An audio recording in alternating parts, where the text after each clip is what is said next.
A Latina conservative and a strong voice among Minnesota's Latino community talks about how support for law and order and traditional values is spreading among the Hispanic community in Minnesota. Next.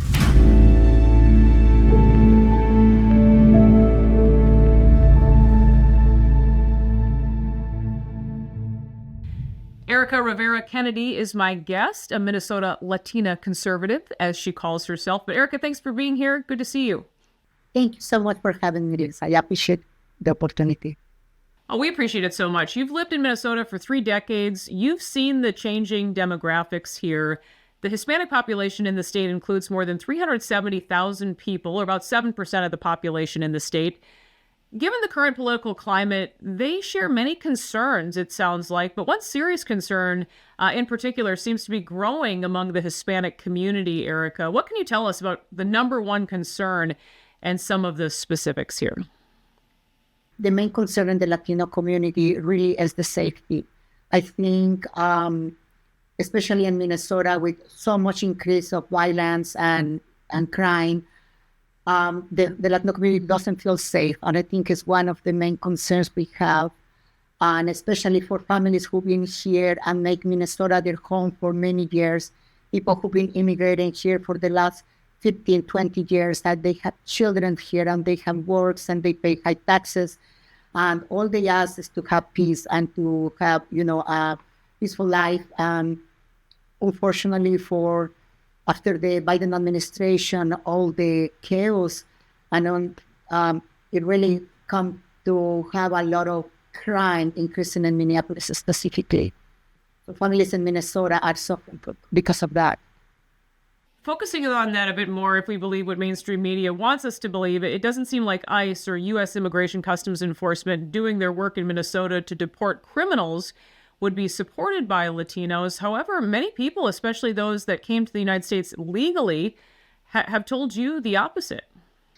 Yeah, I think it's a misconception. I think, and the main media, as you know, they promote all these, ICE is racist and they're going to separate from your family.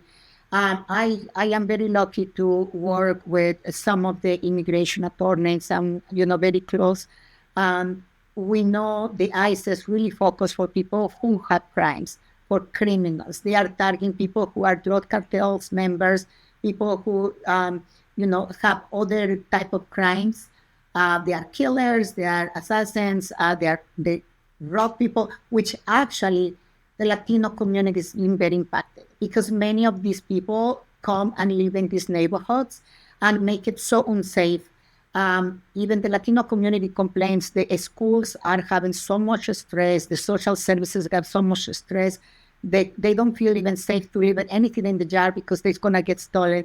They are afraid of their children to be, abused or, kidnapped with all these sex trafficking.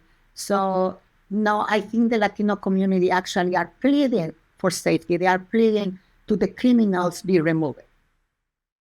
Despite the support, Minnesota Governor Tim Walz has referred to ICE agents as the Gestapo, as a Nazi group. Donald Trump's modern-day Gestapo is scooping folks up off the streets. But his rhetoric doesn't seem to reflect the reality. Here, as you know, he's recently made it official. He's going to be running for a 3rd term. And to add to it, we have Minnesota media constantly, it seems, covering for him and the Democratic Party as a whole. Despite their hostile rhetoric, their tragic missteps, you have your own experience, it sounds like, with the Star Tribune, which really says a lot about censorship that we see all across the state. Share that story, Erika. As a Latina conservative, like most of the media, most of the organization, even in the Latino community, they're supposed to be being no partisan or bipartisan. It's literally very biased. They actually are very left. And, anytime they were organizing, like they want to talk about experience voting for Trump or what our feelings about the Republican Party winning the elections. And when I say, I'm a Trump supporter or a Republican, they totally dismiss me. And it's not the only part, a lot of other organizations who are founded for left, the left party, the Democrat Party, they don't even invite me. They say, oh, we want to talk about the issues in the Latino community or what is important in the Latino community, but they never want to address, like, for example, the sex trafficking, the children who've been, for more than 400,000 children, they came unaccompanied. They cross the border and we don't know where they are. We know for sure that many of these kids end in sex trafficking, sex exploitation, drug smugglers, and most of these children were Latino.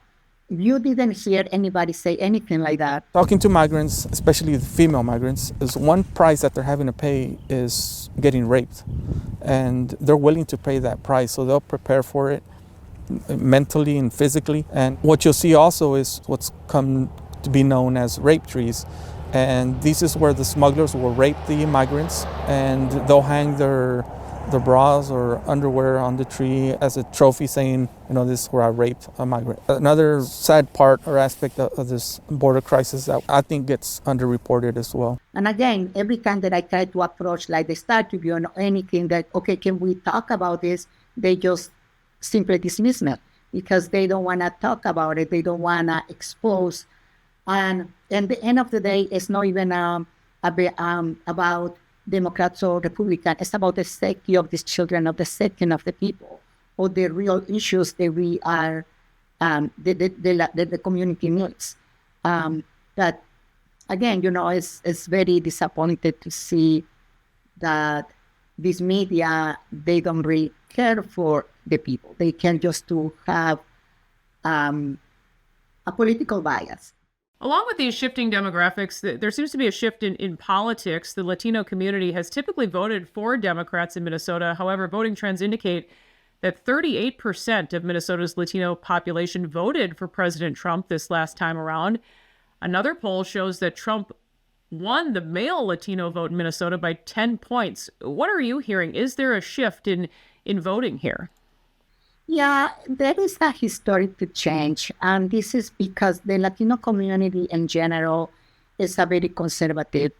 We like the traditional families, we like the principles to go to church, and many people in the Latino community are very religious. Christianity is dominated the Latino community for all the time. So I think when they see shift them. And I want to say a lot of the Latino community is very young. The Latino community is start becoming more like entrepreneurs. It's changing. Right? It's not the typical anymore. They just cleaning the bathrooms and construction. But it's also becoming more entrepreneurship. And when people become more about business, about how you can have really exceed in this country, you notice the opposite is where the Democrat Party, they want to keep you low. They want to keep you down.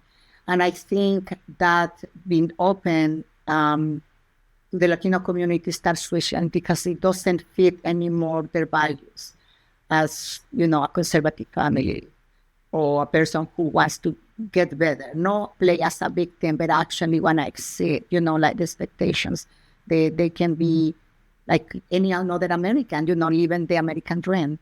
If people share these concerns, what do you suggest? What can they do to speak out or get more involved here, Erika?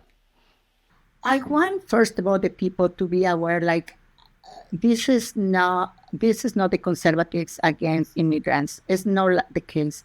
Most conservatives love the neighbors. They love the Latino community. I have recent interview with Tom Emmer, Congressman Tom Emmer, and he was so wonderful and explained, we love the Latino community, we care for you. We want to make sure the people who is hard worker, the people who obey the law, to have an opportunity. And it's probably, and I know this because I've been involved with the conservative movement, that eventually President Trump will see a way to help these members of the community. That his intention right now is to clear the country for all the crime and the abuse is happening. All the excess fraud, people, they just come here with entitlement, think the United States owes something to them. They want to abuse the system. They are stealing things. They are, getting drugs, using drugs, stealing people, selling drugs, and receiving benefits. And that's not we need to get rid of that people. And their own community is asking for it. Their own Latino community, are asking to feel more safe in Minnesota, and support ICE. Obviously, if one people are in the wrong place and the wrong time, it can be consequences. The attorneys of immigration that I work with, they say, you don't have to be afraid as long as you are keeping the law. Stay away from people that are doing bad business. Just stay, work, do your best to be the best citizen, and you'll be okay. You will be okay. But if you are a person who are in trouble, cause trouble, you're going to be deported. And that's the truth. So I think the Latino community should, the conservatives, they have nothing against them. They have against the fraud and abuse and the crime and the criminals. To get involved, as I think that first of all is we need to promote and we need to make sure inform people with what's really going on, and establishing these left outlets that they just give us the one message.